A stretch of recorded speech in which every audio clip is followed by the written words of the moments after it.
Coucou famille Vague, j'espère que vous allez bien. J'ai dit, c'est vrai que très souvent là, beaucoup d'entre nous viennent de familles modestes où papa était paysan, maman était commerçante. Vraiment, c'était chaud.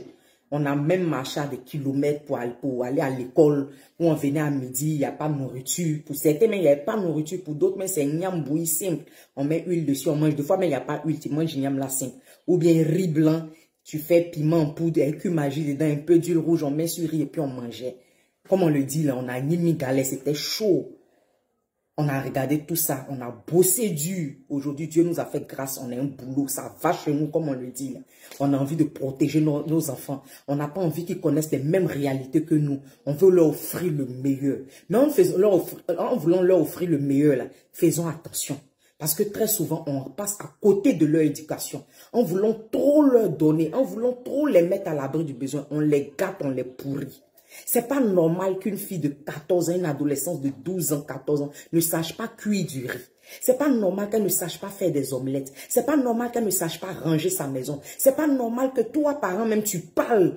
Tu vas bavader d'abord même pour qu'elle puisse aller laver ses vêtements. C'est pas normal. C'est qu'il y a une base qui est ratée. C'est qu'il y a quelque chose qui nous a échappé. À la maison, il y a une fille pour préparer. Il y a une fille pour ranger les vêtements des enfants. Il y a une fille pour faire le ménage. Même la douche où les enfants là se lavent, là, il y a quelqu'un pour laver ça. Quand ils sont en bas âge, ok. Mais une fois qu'ils deviennent adolescents, à partir de 10 ans déjà, moi, ménage, tu connais comment chez moi. 10 ans, tu vas faire ménage. 10 ans, pas les corvées assez lourdes, mais les petits trucs, genre comme range ton lit, dresser ton lit, nettoyer, balayer ta chambre. Parce que là où ils dorment, là, ce n'est pas la servante qui va venir faire. Là où elle est grande comme ça, elle va dormir, elle va se réveiller. C'est servante qui va venir dresser le lit. C'est vrai, tu as les moyens aujourd'hui pour te payer les services d'une servante. Mais demain, on n'est pas caillou. Demain, ton enfant peut aller quelque part. Elle ne sait rien faire de ses 10 doigts. C'est ton nom, ils vont insulter jusqu'à dans ta tombe là-bas. Tu vas te retourner sur toi-même. Donc, rattrapons les choses pendant qu'on peut encore le faire. Les sablés, elles vont à l'école lundi jusqu'au vendredi. Les samedis, quand il n'y a pas cool, ta grande fille, elle rentre en cuisine, elle a nounou. Elle s'en va apprendre. C'est pour elle-même demain parce qu'elle a appelé à se marier. Les garçons, ils peuvent tondre le gazon. Ils peuvent laver leur douche. Il faut emmener ses enfants à faire le ménage. Sa chambre, elle n'a qu'à dresser. Il y a des enfants aujourd'hui, tellement on les a pourris. Même Vania, elle est finie, elle jette dans la poubelle. C'est la servante qui va venir enlever. Où est son intimité? Tu ne l'apprends même pas à préserver son intimité. Les samedis, elles ne vont pas en cours là. Elles font le ménage.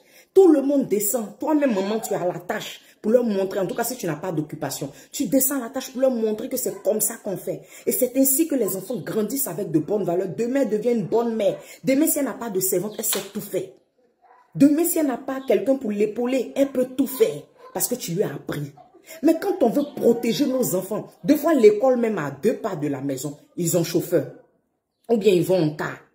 Le petit déjeuner, le matin, ils vont se lever, la servante a déjà fait sandwich, petit déjeuner, ils mettent dans leur sac, ils vont partir. À midi, c'est eux qui décident du repas qu'ils vont manger.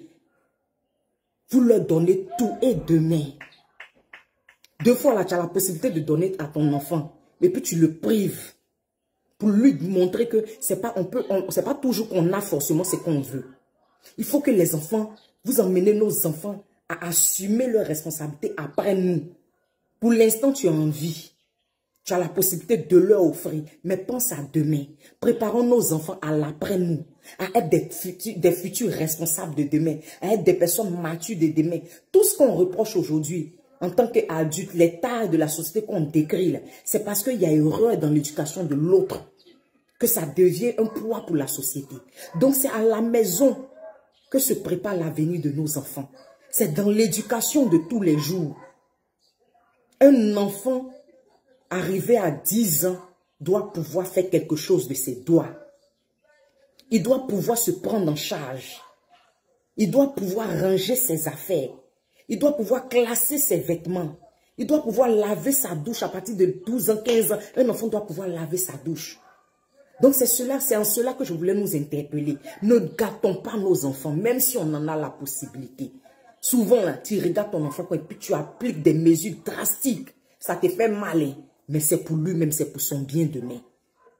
Parce que si on ne le fait pas, on va se mordre les doigts. Tu as pourri ton enfant, tu as le gâté pourri. Demain, tu n'es plus là. Qui va le prendre?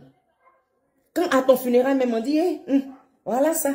Elle a gâté son enfant aujourd'hui quand il était comme roi dans la maison, on ne pouvait pas le toucher. Aujourd'hui, la voilà, elle a couché. C'est là qui va prendre ça. Moi, je vais prendre lui et puis va venir gâter mes enfants, pardon. Et puis tu es là, et puis tu es couché dans ta tombe, et puis tu es en train de te retourner. Donc vraiment, préparons nos enfants à l'après-nous. Ne leur offrons pas tous sur un plateau d'or. Souvent, il faudrait qu'on leur montre qu'ils doivent mériter. Et montrons-leur les réalités de la vie. C'est de cette seule manière-là qu'on peut les protéger. Sinon, ce n'est pas en les mettant en bas de nos aisselles. Ce n'est pas ça. En voulant trop protéger nos enfants, là, on les rend vulnérables. D'ici là, portez-vous bien. Que Dieu vous bénisse et puis on reste connecté sur la vie au quotidien.